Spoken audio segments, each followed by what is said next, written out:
Women in pre-colonial Philippines. Prior to Spanish colonization, women in the Philippines enjoyed equal rights and participation in various aspects of life, including leadership and spiritual guidance. Spanish colonization disrupted communal economy equality, diminishing women's autonomy. Despite this, Babaylan tradition persisted as healer and community leaders, adapting to new cultural influences. Overall, pre-colonial Philippine society valued women's contribution, and their decline in status was a result of colonialism rather than indigenous traditions. Women in Hispanic period. Spanish colonization infiltrated Filipino women, imposing a foreign moral code and cultural code, limiting education and promoting chaste, obedient figures, thereby reducing them to colonial instruments. Women lost public roles and were confined to home or religious devotion, emphasizing suffering and submission.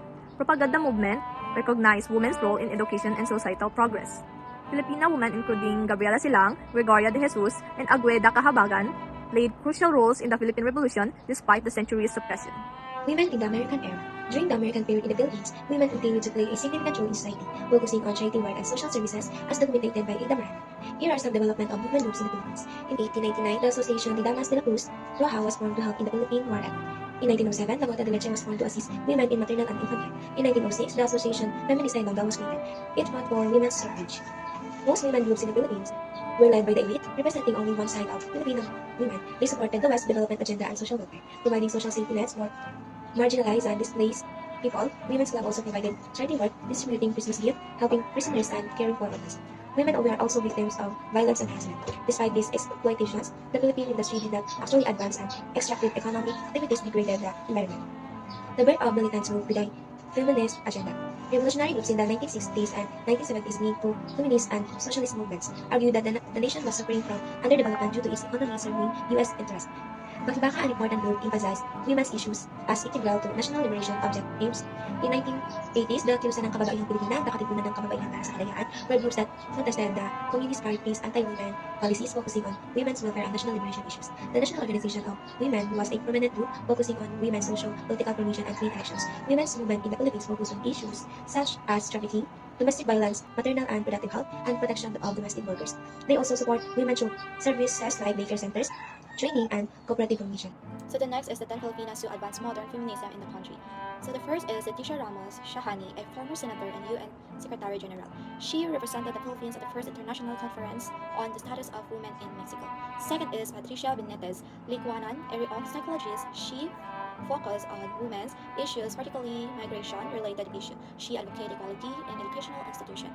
Third is Teresita Quintes Diles, is a peace advocate. She is involved in the women's movement Filipino.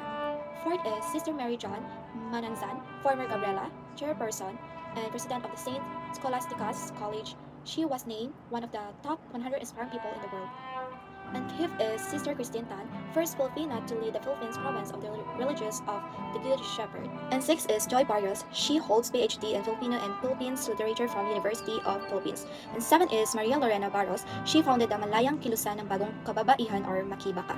And eighth is Attorney Raisa Jajuri. She advocates for Muslim rights. And nine is Rosel Ambubuyog, first visually impaired Filipina to receive summa cum laude. And lastly is Rosa Henson, a comfort woman who fought for justice for comfort during World War II. So the next is current forms of oppression against Filipino women and their responses. What are the current issues of oppression against Philippines issue women face? Author Cynthia discusses the current issues of oppression faced by Filipino women, focusing on three main aspects: gender, social class, and intersectional oppression. Some groups are organized around assistance for women victims of domestic violence. They offer legal assistance, counseling, and a safe haven for the abused women and children.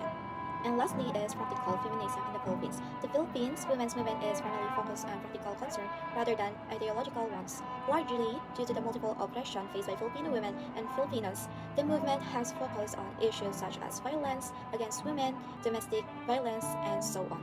Feminist issues are also important in academic and article circles where women's voice and representation are crucial. And that's all. Thank you. Thank you for listening and goodbye.